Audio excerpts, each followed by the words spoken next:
की आग, जंगलों की आग आप देख ही रहे हैं पूरे, अब तो पूरे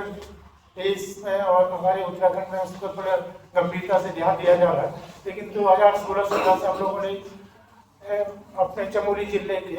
ऐसे संवेदनशील गाँव को चिन्हित किया जहाँ हर साल एक बार नहीं 3 बार आग लगती। तो उन गाँव में हमने कुछ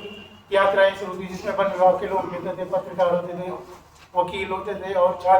छात्राएं होती थी, और गांव में जाते थे, लोगों से पूछते थे कि भाई क्यों आग लग रही है, इसके कारण क्या है और क्या इसको लगना चाहिए या नहीं लगना चाहिए। गांव स्तर पर जो सरकार की योजनाएं हैं कि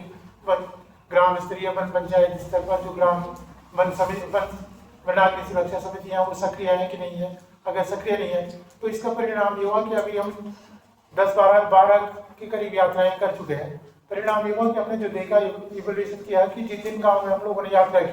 तो वहाँ पर 70 से 80% जंगल जलने की घटनाएं कम हुई। उसके बाद हम लोगों ने गवर्नमेंट से भी उसका रिपोर्ट लेनी चाहिए थी कि भाई ये होना चाहिए, हमारी जो वनाग्नि सुरक्षा समितियाँ उनको सक्रिय किया जाना चाहिए, लोगों को उसमें और जोड़ा जाना चाहिए। और आग लगने के कारण वन विभाग तो जानते ही, उसके अलावा गाँव के लोग और बेहतर जानते हैं और कैसे उसकी योजना बने,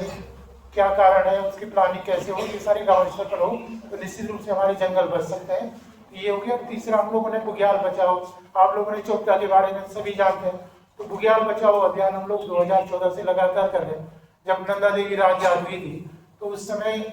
एक ही दिन में 2 से 3 लाख लोग बेदनी और आली बुग्याल पहुंच गए और उसके कारण महीनों तक वो बुग्याल ऐसा लगा था कि मिट्टी का जैसे खेती का इलाका है, हरा भरा इलाका है।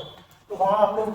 पूरे 15-16 जो हमारे अलग अलग साइंटिस्ट थे, अलग अलग कुछ वकील थे, साइंटिस्ट थे, पत्रकार थे, हो गए, हमने अध्ययन किया, सरकार को रिपोर्ट भेजी। उसके अलावा हमने प्रतीकात्मक रूप से 2014 में वहाँ से जो प्लास्टिक पॉलिथीन छोड़ रखा था उसको भी हम लोग लाए। तो उसके बाद हम अनवरत बुग्यालों को बचाने की इसलिए कर रहे हैं कि आपने जैसे चुपता में देखा होगा, तो हम लोगों ने 95 में इलाहाबाद हाई कोर्ट में एक रिट डाली थी, जिसमें मेरे ही नाम से वो रिट थी कि Om Prakash Bhatt versus state of India. तो हमने सरकार से ये बात की थी कि भाई हमारी जो बुग्याल है वो यहाँ के सबसे संवेदनशील इलाके हैं और ये हमारी आजीविका के, हमारे पर्यटन, क्योंकि हमारा जो पर्यटन है वो आज का नहीं, तीर्थाटन हमारे सदियों से चल रहा है। तो वो तीर्थाटन से जो पहले होता था, हर 9 मील पर चट्टियाँ बनी रहती थी, वहाँ पर व्यवस्थाएं होती थी, सरकार का भी जिम्मेदार रहता था और